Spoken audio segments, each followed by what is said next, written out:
The 623rd edition of the Four Corners podcast starts right now. This is the Four Corners podcast. Elton ready on his second attempt. That one is no good. They battle for it. Loose ball. Recovered Marvin. He scores.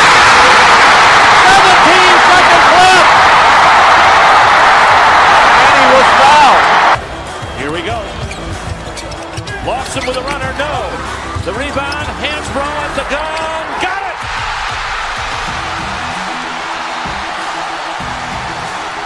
They were 4 for 24. Hansbrough on a switch on Paulus. A deep three. And Green rips down the rebound in traffic. 4-on-1. What a great job. What a terrific job in transition. I mean, you couldn't plan that any better as a coach.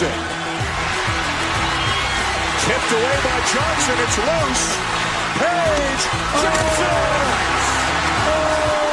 They're dancing in the aisles. They're high-fiving. They're celebrating. They're going bananas on Franklin Street. Pass to Britt, 15 seconds to play. Up high to Page, gets a screen from Meeks. Page driving in on the left, high off the glass for two. Louisville with 7 seconds. Jones has it, goes left corner, Black's here for three. Back iron, 1 second to play. Stick up, no! Carolina wins it! The Tar Heels win it! 72-71. 6 seconds to go. Pinson comes front court. Pinson to May for the win. Got it! Luke May! He got it! 0.3 of a second! Luke May gives Carolina the 75-73 lead. Are you kidding me? Inside 30 overall. Love, top of the key. Oh! Big time delivery. Here are your hosts, Josh Marlowe and Anthony Pagnotta. Hello and welcome into another live edition of the Four Corners podcast. We are powered by Carolina Electrical Services. Josh and Anthony here with you guys on a Friday night. Here to get you ready for Carolina and Georgetown. That game will come your way Sunday afternoon. That game will be at 5 p.m. over on ESPN. So it will interrupt your scheduled NFL watching, but Carolina back in action on Sunday against a power conference opponent, the Georgetown Hoyas, and we're here to get you ready for that matchup. We'll tell you everything you need to know about this year's Georgetown team. We'll look at this game from Carolina's perspective, talk about our expectations for the point guard position going into this game after all the discussion around Derek Dixon and Kyan Evans after the road win at Kentucky. We'll give our keys to the game and, of course, make our predictions. But we start every edition of the pod, as we always do with the pod thought of the day. We go to Roy Williams for this pod thought and saw it floating around on social media. I think our guy British Tar Heel tweeted this out earlier in the week, and it was a quote of Roy that says, quote, "If someone says your name and it makes someone else smile, that's a good legacy to leave," end quote. There's a name that we've said a lot here in the early going of the season, and virtually every time we've said it, it's been something that's brought a smile to our face. That's been Caleb Wilson's name, a guy that's going to be a one-and-done freshman here for Carolina. He's recorded 5 straight double-doubles. He's averaging a double-double for Carolina. And I still think he's kind of flown under the radar nationally because of what guys like Cameron Boozer and Koa Pete and some other freshmen have done around the sport. But ever since he committed to Carolina, he talked about wanting to leave a good legacy, wanted to talk about restoring the program to greatness and helping Carolina achieve wins over Kansas and Kentucky.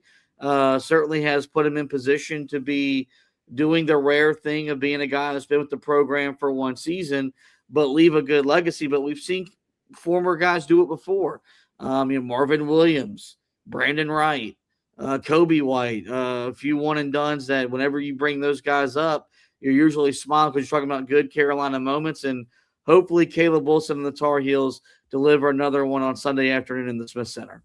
Yeah, he's going to be one of the guys that we're going to be looking at the most. The last couple of games, teams have done a good job of trying to take him out of what he was used to doing early in the season. He hasn't been able to get to the rack nearly as much. Hasn't been able to finish with a lot of those highlight reel dunks nearly as much in the last 2 games. But, still, even with those games that he's played recently that haven't necessarily been his best, he's still finding a way to score. He's still finding a way to rebound. And he continues to show you how special he is. And, this is the perfect day to point him out because Rob Doster of the Field of 68 decided to throw some shade his way earlier today, saying that he leads college basketball in dunks. He also leads college basketball in missed dunks, which somebody went through that and found out that was not necessarily the case. So pretty bad job done by Rob Doster on that front. He said that there are 903 Division I players that have attempted more than 25 layups this year. Wilson is 901st in points per shot. And writes that, he asked the question, should Carolina be concerned? I am not concerned at all. I think, honestly, it doesn't really make any sense why you're focusing on him when there are plenty of other players that are underachieving throughout the country that you could be focusing on right now. To me, it makes a lot of sense that, Carolina has gone as he's gone. Whenever he's been at his most successful, Carolina has been at their most successful. When he has been taken out of these games in certain situations, that's when Carolina's offense has struggled. So he's a phenomenal player. He deserves to be recognized for what he's done so far this year. And, there was another article that was written earlier today, interestingly enough, by Inside Carolina. Rob Doster's site that he writes for is On 3 Sports. So both the same sites writing 2 very different articles about Caleb Wilson. They wrote how his draft stock has really risen since the start of the season. So I choose to believe that, he's a guy that NBA scouts are looking at and thinking is just getting better. And I expect that he's going to continue to play a really high level of basketball throughout the remainder of the season. Yeah, what he's done here in the first month or so is I think he's made himself a consensus top 10 pick, I think, for next year's NBA draft. We got to see how the rest of the season plays out, but I think he entered the year as a guy that was going to be a lottery pick to now to where I think, he's going to be, I think, a guy that goes inside the top 10, and who knows, depending on how the rest of the season goes, could play his way into the top 5. And what Henry Vassar is doing as front court teammate is kind of solidifying himself as a first-round NBA draft selection as well. Remember, when he transferred in from Carolina to Carolina from Arizona, there was belief that had he gone pro, he would have been a first-round draft pick. It would have been at the back end of the first round, kind of there, that 25 to 30 range, but, nothing really guaranteeing that he would have gone in the first round. I think now with what he's done, he's really put himself in position to be a first-round pick. And, that bodes well for Carolina in a lot of different ways, mainly on the recruiting trail and in the portal, because something that the program has lacked has been putting guys in the NBA, something that a lot of people put a lot of value in. I don't. And to me, if you go to the NBA, great. If you don't, I don't really care.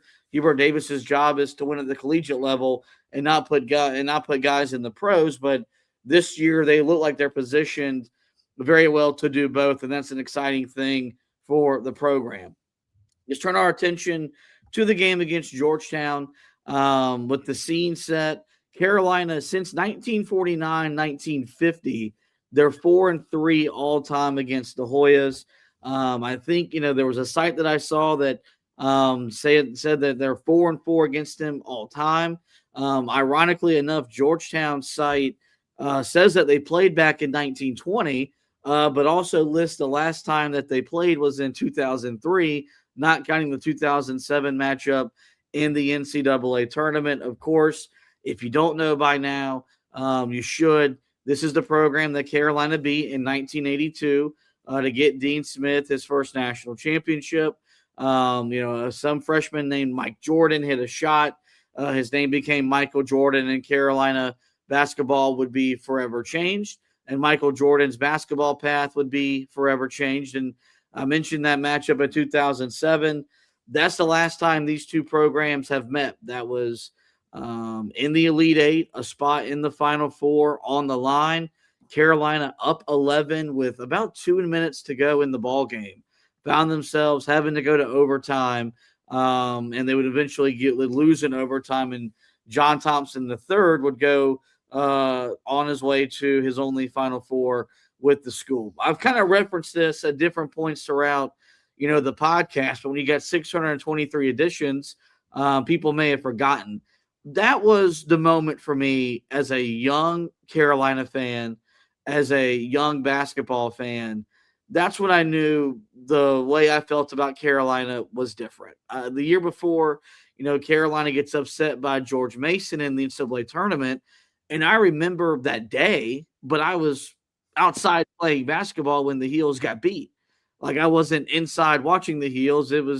I was doing the thing where I was outside playing the same game that they were playing, and had to get called back inside the house to be told that their season was over.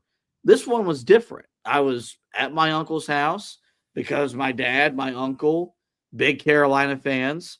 And so watching the game there, I remember my emotions when that season came to an end. I can remember hearing my dad vividly complain about the Heels not getting back to the Final Four. And that kind of set me on the path that I think has me where I am today, where obviously host a podcast, write a blog, and they're the team I care about the most in sports. Do you have a recollection of the last time these two teams met? And do you remember watching Carolina lose that all to Georgetown in the 2007 NCAA tournament? I do not. The game for me that really was like that was more, I guess, it was earlier in that season, and I don't remember the exact game, but really 2008, the Final Four against Kansas was the game that really set it on the path of, this is my favorite team. This is, my favorite athletic program to watch in the country. And this is these are really, from that point, the two sports programs that I follow more than any of the other franchises at the professional level. So that was really that moment for me. That's why beating Kansas earlier this year was so special. For you, I think beating Georgetown will be special because that was, a low moment. That was definitely a tournament that I think most people felt like Carolina had a chance to win because of how spectacular a guy like Tyler Hansborough was. And we thought the exact same thing in 08, maybe even more so in 08. And so that's the moment that I hearken back to. But, that's certainly around the time when my fandom began. So, definitely that era of Carolina basketball, I definitely start to remember there. But that's just a slight bit before my time as a diehard, like locked in every single game, because I'm going to be honest with you, it was probably the same thing that you were doing during that time, or during the George Mason game. I was probably outside playing pickup basketball by myself, playing the same game that was being played there at the time. And eventually you get out of that, you get into where you're a little bit older, and that's how you get to where we're at today, covering this team, talking about them every, couple of days on a podcast and everything like that. Definitely, happy to be here, and hopefully, we can see this Carolina team take down Georgetown, a team that I thought coming into the year was going to be better than they have been, and look like a winnable opponent for Carolina, definitely going into this one. Yeah, I'll be excited. I'll be in the arena on Sunday afternoon doing the fan thing this time, not going as media, taking the old man. We're going to make the trip up to Chapel Hill on Sunday, and hopefully Carolina, does get a win. And this is a formidable Georgetown team. I think this is a Georgetown program that, could very well be on its way maybe to the NCAA tournament for the first time under Ed Cooley. They bring with them a 6-2 record overall so far on the season. They are just 1-0 away from home. They've got some signature wins. They have beaten Maryland. They have beaten Clemson. Two teams that, could maybe hear their name called come Selection Sunday. Their two losses have come to Dayton And they did lose at home to a Miami team that I do think has kind of maybe been an early surprise here in the ACC as a school that may be more competitive than we had thought going in here to year one. But, this is a school from the Big East. They register as a power conference opponent. It's year 3 under a quality head coach, and the pressure is on them to, start playing the type of basketball that that fan base is starved for. They have 4 players that currently average double-figure scoring, led by KJ Lewis in his 16.6 points per game. He averages 6 rebounds, 3.1 assists. He's shooting 45% from the field, 35% from 3. Malik Mack is their second leading scorer, 16.5 points, 3.4 rebounds, 4.6 assists. He shoots 42% from the field, 39% from 3. Caleb Williams is their third double-digit scorer. He averages 12.8 points, 5.9 rebounds, 1.8 assists. He shoots 50% from the field, 41% from 3. And then a guy that I should have looked up his name before we got on here, but I failed to do so, Vince Iwuchukwu, averages 11.8 points, 4.0 rebounds, 0.8 assists. He shoots 60% from the field. One thing this team does very well is they protect the basketball. They only commit 9 turnovers per game. They enter tonight when we're recording 88th overall in KenPom. Their adjusted offensive rating is 113.7. That's 79th in the country. Their adjusted defensive rating is a 104.8. That's 102nd in all of college basketball. The net is something that we're going to talk about every opponent Carolina plays moving forward. Their net ranking is 114th, meaning they register as a quad 3 opponent for Carolina. When you look at this Georgetown team, as I mentioned, they got some quality wins against some power conference opponents. You see 4 guys that average double-figure scoring that kind of carry the load for what they do offensively. What stands out about Carolina's latest opponent to visit, the Smith Center?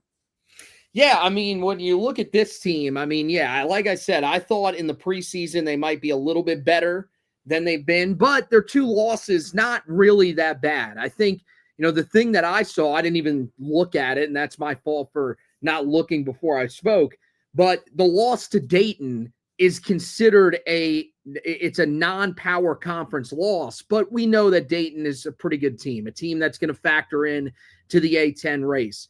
Then they have, the loss on the schedule to Miami. This is a team that I think is probably going to be fighting to make the NCAA tournament this year under John Lucas. I really love that hire for them. I thought that made a lot of sense, and I think he's a guy that is showing you early on after they just destroyed Ole Miss the other night why he is a guy that could take them to the NCAA tournament in the first year. So I think, you look at who they've played so far this year, and it's a pretty stacked group. I mean, yeah, Maryland, you get a win. Clemson, who fought Alabama pretty hard, they picked up a win over them as well.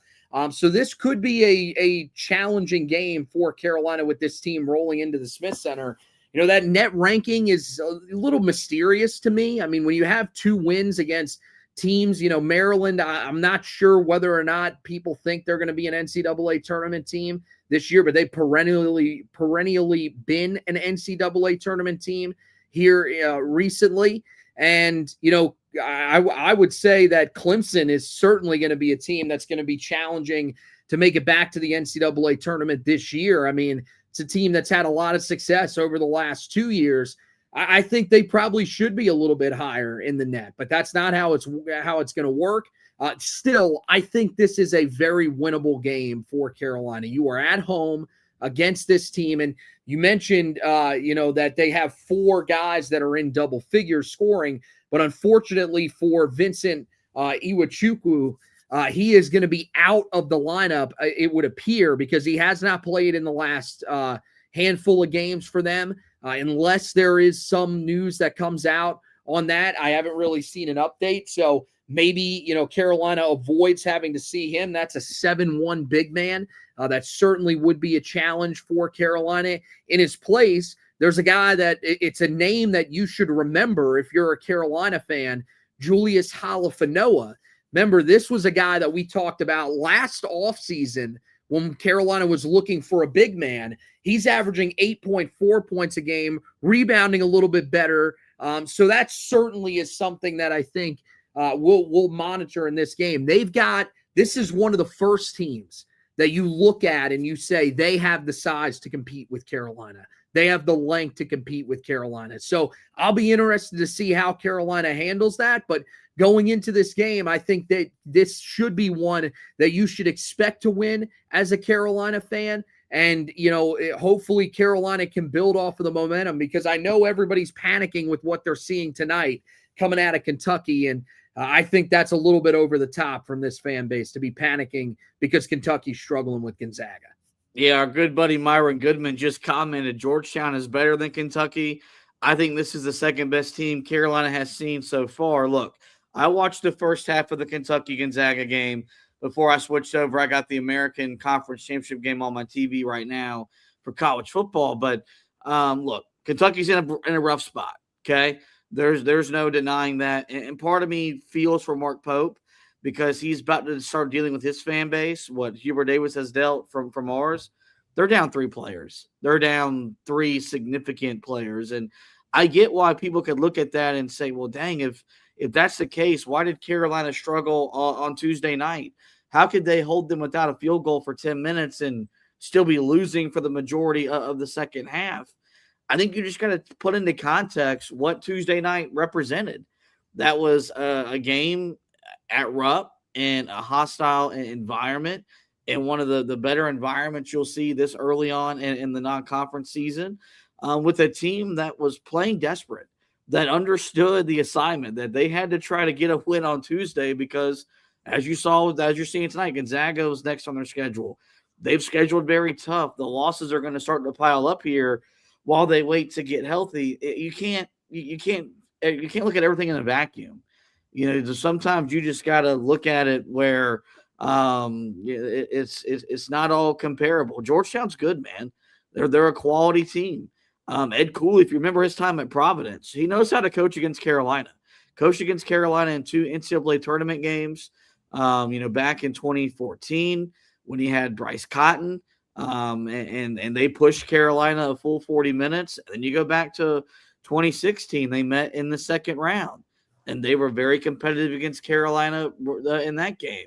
He loves his guards. They're going to use their 1 and their 4-man a lot, and a lot of pick and rolls, and a lot of horn sets. And so Carolina's got to be prepared from a tactical standpoint against a coach that, I think if you know college basketball, if you follow the sport, you know how good of a coach Ed Cooley is. If you're a casual, you probably don't understand what he was doing at Providence was some next level stuff. Outside of, when Rick Pitino took them to the Final Four in the 80s. But nonetheless, man, Carolina's going to be tested. This is a power conference opponent coming into your gym, and Carolina's got to be ready to build up what they did on Tuesday night, getting that signature win at Kentucky. Let's look at the game from Carolina's perspective. They bring with them a 7-1 record. They're ranked 16th in the AP poll. They can really improve upon that if they go 2-0 this week. They are 5-0 at home. And they are 2-1 so far this season against power conference competition. The Heels, currently, they have 3 players that average double-figure scoring, led by the aforementioned Caleb Wilson in his double-double at 19.3 points, 10.1 rebounds, 2.6 assists. He is shooting 53% from the field, just 20% from 3, albeit on very limited attempts. Henry Vassar is the second guy to average double figures. He's averaging 16 points, 8.5 rebounds, 1.5 assists. He is shooting a whopping 65% from the field and 40% from 3. And then Luka Bogovac, the last guy to currently average double figures that is active. He's averaging 12 points, 2.8 rebounds, 3.3 assists. He's shooting 38% from the field, 34% from 3. Some numbers about Carolina. Opponents are shooting just 40% against the Heels from inside the three-point line. It's the 5th worst mark in the sport. Their KenPom ranking as of recording, the Heels 23rd overall in KenPom. Their adjusted offensive efficiency rating, 118.6. That's 37th. Their adjusted defensive rating is 97.6. That's 25th in the sport. And they find themselves as of Friday night, they're 13th in the net, the highest net ranking they've had in each of the last 2 seasons. Let's now get to our discussion topic, and that'll kind of revolve around basically what we talked about coming out of the game against Kentucky, where I think a lot of Carolina fans, myself included, are at the point where I'm comfortable if I see Derek Dixon's name in the starting lineup. That'll get announced about 20 minutes before tip.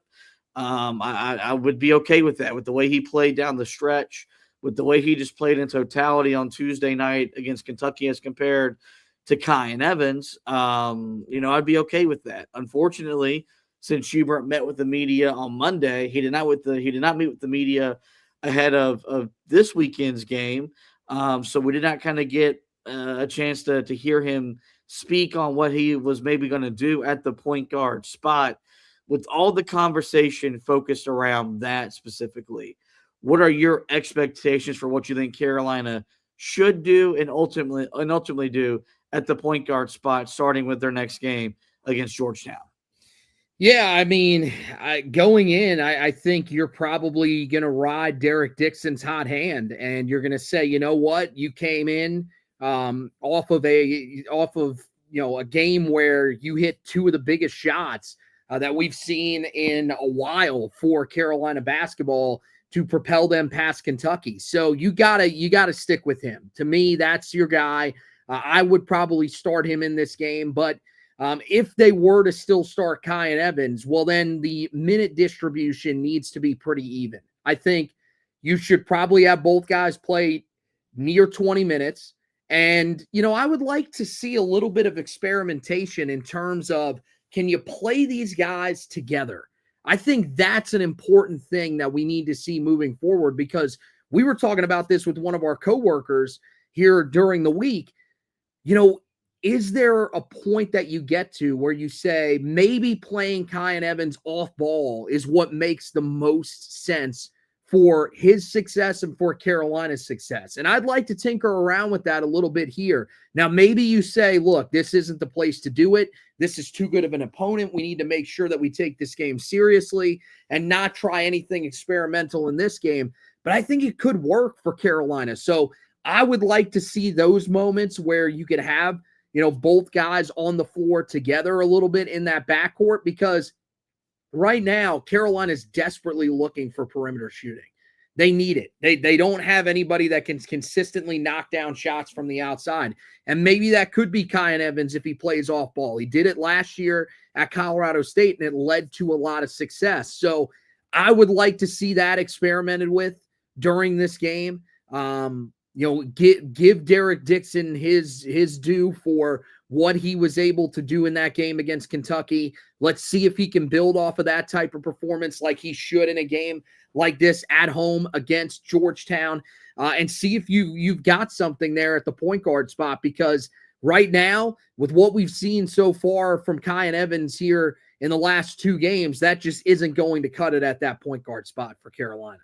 Yeah, I ultimately think Hubert Davis will start Kyan Evans. My heart tells me he'll stick with him, just because it feels like he really exhausts before he makes some sort of a change. And I bet in his mind he doesn't think an 8-game sample size without Seth Trimble for the majority of that is enough to make that decision.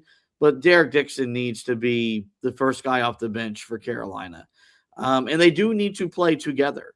That does not, the opponent should not matter. I don't care how good Georgetown is. We need Kyan Evans to play well against good basketball teams.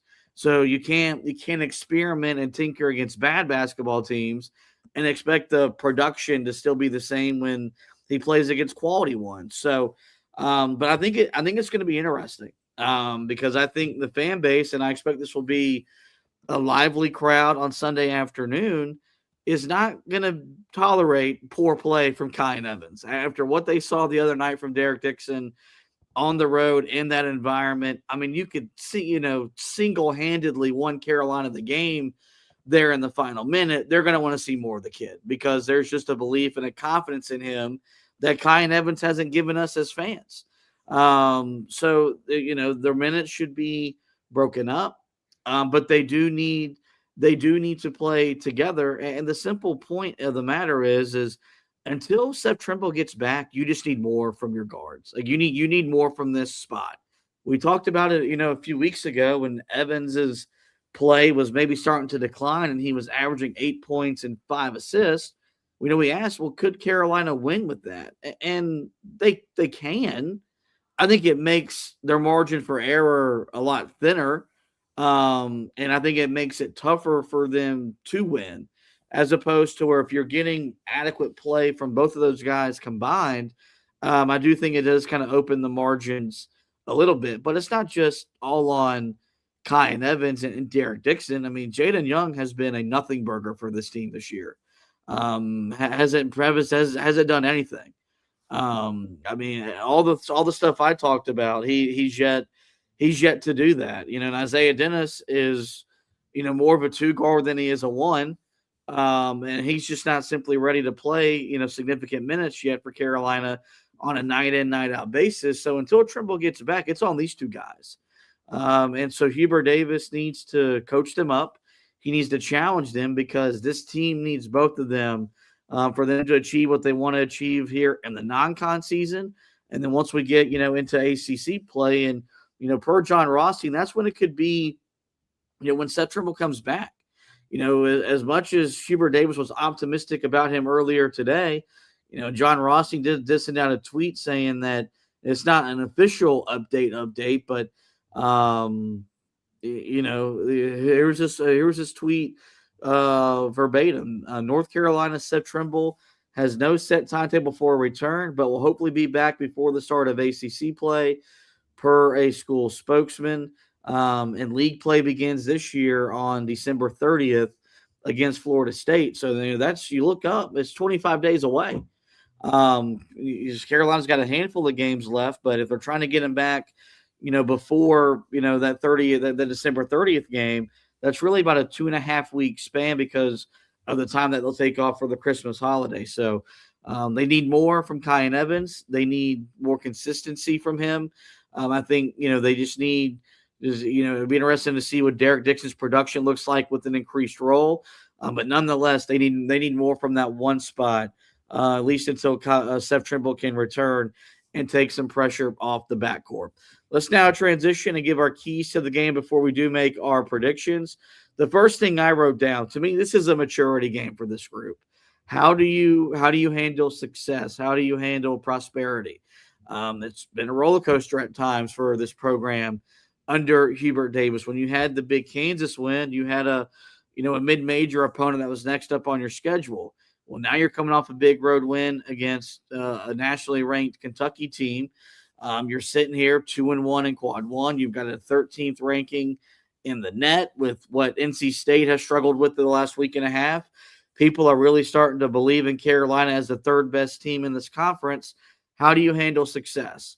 Coming back to your home gym where you've been your best version of yourself, but now you're playing a quality opponent, a school from the Big East that's well coached.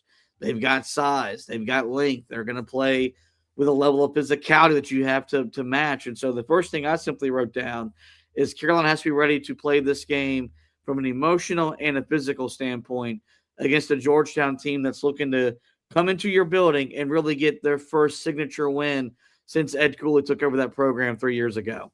Yeah, and I mean, for Carolina, you're right. It's really, you got to have the mindset that nothing is going to be easy. That go back to that game against Navy and remember how it was not easy at all against that team. They put pressure on you throughout that game. There was a point in the second half where it was a 4-point game, and then you let them back into the game late because you took your foot off the gas. This is a team that's going to be similar to that, if not a little bit better. And this is the first time that you played in your home gym since that game. So, I mean, yeah, for Carolina, I think that's got to be the mindset going into this game, is that you can't take this one lightly. It's a Sunday mid-afternoon game. It's a weird start time. It's easy to sort of get, carried away and think that, oh, it's, this could be, an easy one against a power conference opponent that hasn't necessarily been that good over the last couple of years. And that's when you end up getting caught.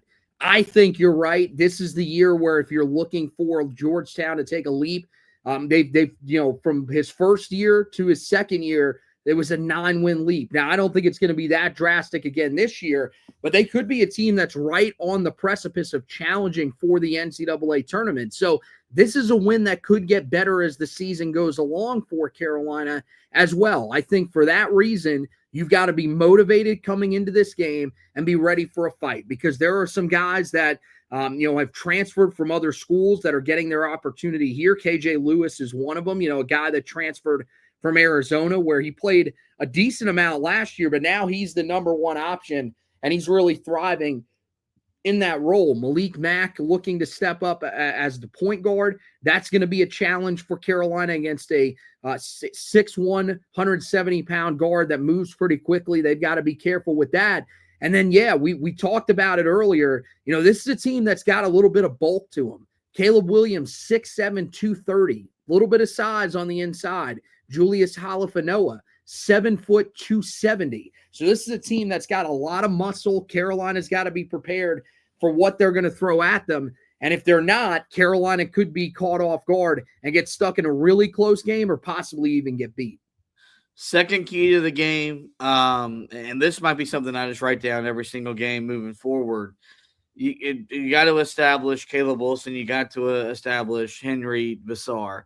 Those are your two best scoring options. When you look at what they're averaging to combine, they're putting, they're averaging combined 35 and 25. I mean, you could make the argument best front court duo in all of college basketball right now. And those were the numbers that, we do the whole compare thing in sports talk radio and podcasting.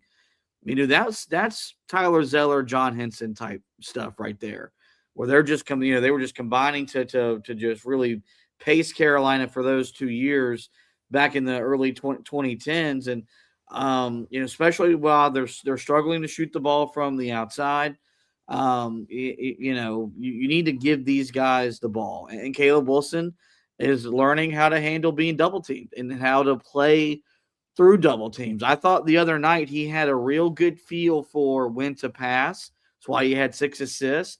And when to use his God-given ability and make plays for the double team, draw fouls.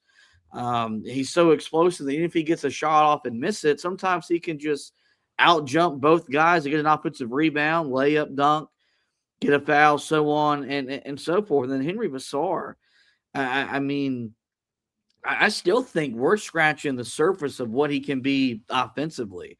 I still don't think Carolina's kind of unleashed everything that they can do with him, mainly because your guard play hasn't been where you want it to be at. I think when he gets Seth Trimble back, there's going to be so many pick and rolls are set with him, and you get him rolling because he's proven that when he rolls, he's rolling to dunk. He's rolling to finish hard. He's not looking to just lay it up. He's not looking to draw a foul. He's looking to finish. And he can pick and pop, so on and so forth. We mentioned they've got some physicality. They've got some length. But Carolina is still bigger, faster, stronger. I think they're more gifted than Georgetown is on the interior. And so they need to establish those two guys in the first half as opposed to waiting until the second half to get both those guys going like they did against Kentucky on Tuesday. Yeah, I think that's going to be one of the main things that they're going to try to do. I think you're going to wonder whether or not a team like Georgetown has the ability to take away a guy like Caleb Wilson the same way that Kentucky and Michigan State did. If they do take him out of the game, then really it's on Henry Vassar to step up and be that guy. But you would like to see them establish themselves early on in this game and really give Carolina a good starting spot. Because, the rest of the group, perimeter-wise, you're not really getting much from a lot of these guys. You're hoping that, you can get a little bit more pressure on the rim, maybe with a guy like Derek Dixon. That's a lot to ask for him to do it all by himself. So this is where you need your guys to really establish themselves. I think it's up to them as well to really get themselves into the game and get involved. That means hitting the offensive glass. This is a team that has a little bit of size to them, has a little bit of physicality. Okay, if they're going to want to do that, well, then that's fine. You saw a team in Kentucky that had a little bit of size to them as well, and you handled it as well as any team that you've handled so far this year. So for Carolina, I think you're hoping that the two bigs are able to hit that offensive glass, and when they do hit that offensive glass, they're able to finish with lay-ins, at the rim, finish those opportunities that they have there, either with lay-ins or dunks. I think that's the biggest thing for Carolina in this game, is really establishing that post play, really establishing scoring at the rim, and finding a way to get points that way, because unless something is drastically changing, you're not going to have a great night shooting from the perimeter.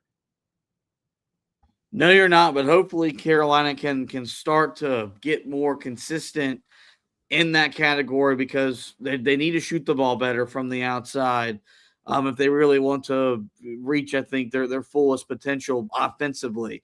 They've got a defense that can carry them most nights, but the other night, if you would have just shot the ball any remotely to 45, 46, 47%, the game would have been over with the way you defended at the under 4 timeout, but that was not the scenario, which leads me to my last key to the game. It's an offensive one, and that's to generate fast break opportunities. Carolina scored just 6 points the other night in the fast break, and part of that was because that game was just played kind of stuck in the mud. But with a team that's struggling to shoot the ball the way Carolina is, they got to generate easy buckets. And we got to get 8, 10, 12 easy points where we're just getting layups, dunks, or maybe a transition look or two from behind the 3-point line. Georgetown doesn't shoot the ball very well from behind the arc. So maybe when they do miss those shots, you can really be aggressive running off their misses. I'd like to see Carolina, extend their defense just to try to get the game sped up a little bit. But, this is an offense right now that's 37th in offensive rating according to KenPom. I don't know what the 37th best offense can get you. I don't know, how does that translate once you get into conference play, let alone once you get into the NCAA tournament. And so I want to see them start to become more efficient on that end of the floor. I think the best way to do it is to get some easy buckets in transition. So look to run off of makes, look to run off of misses, but don't be afraid to extend your defense to speed up a Georgetown team that I don't think wants to run with you necessarily, and see if you can get your athletes out in space and get some easy buckets. Yeah, I think that certainly is something that you would like to see Carolina do, because it hasn't been easy for them so far this year. One area that I think they're going to have to really focus on that in terms of being able to create those opportunities. One thing that you said in this game that's interesting about Georgetown is they're a team that doesn't turn the ball over really at all. Only 9 turnovers per game, which is the 8th fewest in college basketball. So for Carolina, they're not a team that forces a ton of turnovers themselves. So really, this comes down to the defensive glass. That's where you've got to be able to thrive, is when they are missing shots, pull down rebounds, let's get out, let's run. And I think with Derek Dixon at point guard, things might be a little bit different. I think if he's the primary ball handler, you might see more of an effort to get up court. And I think that needs to be part of the game plan. I don't know why it hasn't been more of a part of the game plan. It's felt like with this team this year, it's felt like sometimes when they get rebounds, it's really almost immediately you could see they're trying to go slow, play in the half court. I still don't think this is a great half-court offense. Again, if you were shooting lights out from the outside, well, then, yeah, okay, you can play that style, and you're going to be a team that's going to be successful. It feels like at times this year that you've seen this offense bogged down in the half court. You've seen some of the passing leave Carolina that was there earlier in the game, and the ball starts to just get pounded into the floor a little bit, especially in these last 2 games. So to me, let's speed up the tempo a little bit of this game. Let's get out and let's run, and let's see if we can get some easy points at the rim. And I think that's really where you miss a guy like Seth Trimble, but I'm hoping that bringing Dixon into the lineup a little bit more sort of sparks that for Carolina. All right, Carolina enters with the game with an 80.2% chance to win it. That, of course, according to ESPN's analytics, the ESPN bet line has not been made available just yet, so we'll have to hold off for that. But I'll let you go first, buddy. Who wins the game and why? Yeah, I think Carolina wins this game over Georgetown. Look, Georgetown is a team that looks to be trending in the right direction, and I think that certainly is the case. But Carolina is a team that's trending up as well. You could say whatever you want about the game against Kentucky, and Kentucky looks apparently like a broken team now. I get it. You know, people are saying that Gonzaga was a team that got beat by 40 earlier in the season to Michigan. Okay, Michigan looks like they could be one of the country's elite teams this year. And, you know, Gonzaga, they're allowed to have an off game every once in a while. I think that was just one of those moments. This game, you know, they come out, they put together the type of performance that I think we were more expecting from them throughout the season, and that's the reason why they're leading Kentucky the way they are. That was still a good win for Carolina. The win over Kansas, still a good win for Carolina. And I think this is one of the games where they really get a chance to show that against an opponent that some people think is a really sneaky opponent for Carolina. It's coming in on a Sunday at a weird start time. It's easy to get distracted in this game and allow this game to be a close one down the stretch. I don't think Carolina does. I don't think this catches Carolina off guard. I don't think this is a team that thinks they're just going to roll the ball out and win. I think they're going to be a motivated group to continue to prove that they are a team that is a factor in the ACC, is a factor nationally this year. And so I think, with Derek Dixon at point guard, you get a much smoother performance. I think he's able to attack the rim a little bit more and score for Carolina inside, making things a little easier offensively. I think that also may take some of the pressure off of Caleb Wilson, allow him to start succeeding again the way that he was early in the season, which, by the way, again, he's still having a really good season,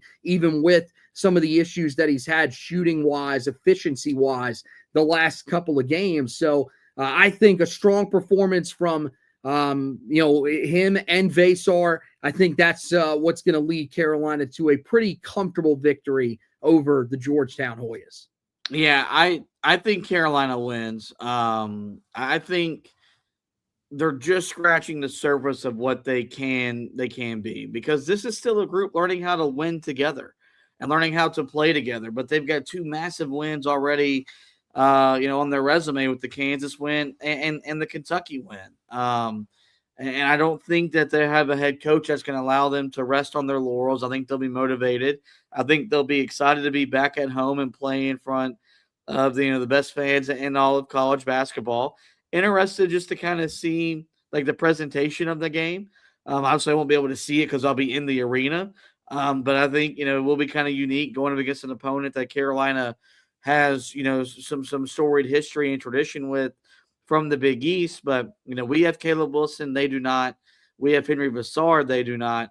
I think those two guys are going to power Carolina to yet another victory against a power conference foe while we're still working out the kinks. Hopefully this is a game where Luka starts to find his footing and start to look like the Luka Bogovac that we raved about when Carolina brought him in back earlier this summer. And hopefully we start to get some clarity about what that point guard spot will look like between Kai and Evans and Derek Dixon. No matter what happens, we'll have you covered here and on the website HeelToughBlog.com, where the preview of the game will go up. It'll go up Sunday morning before I make my trip to Chapel Hill. Recap could be Sunday night, could very well be posted on Monday morning. We'll just have to wait and see as I continue to take you through the basketball season. It's been a busy day, though, on the site for football. I think 4 or 5 transfer portal entries today alone. And we've had you cover with individual articles for each and every person that has decided to enter the transfer portal, including quarterback Max Johnson, including running back Davian Goss. So get to the website and check out all that transfer portal coverage. This is really the busy time of the year. We just came off National Signing Day. Now we're in the transfer portal season where a lot of guys will be entering the portal. And then, of course, the portal will officially open in January. That's when Carolina will look to add to their roster for the upcoming season. But all that great football, all that great basketball content can be found HeelToughBlog.com. Ask for the podcast. You guys know where to find us. Every major podcasting platform. Just search the Four Corners Podcast and will pop up. There we strongly encourage you guys to rate, review, and subscribe. That way you don't miss any audio editions of the show moving forward. If you consume the show from a video perspective, best way to keep up with us, like the Facebook page at Heel Tough Blog, subscribe to the YouTube channel at Heel Tough Blog, or follow me on Twitter at HTB_Josh. And the second we hit that live button, you'll get a notification sent to your device. You can jump in and be a part of the conversation. With that, that is going to wrap up this edition of the show. I do want to thank Anthony once again for hosting with me. We want to thank you guys for both watching and listening. And as always, go Tar Heels.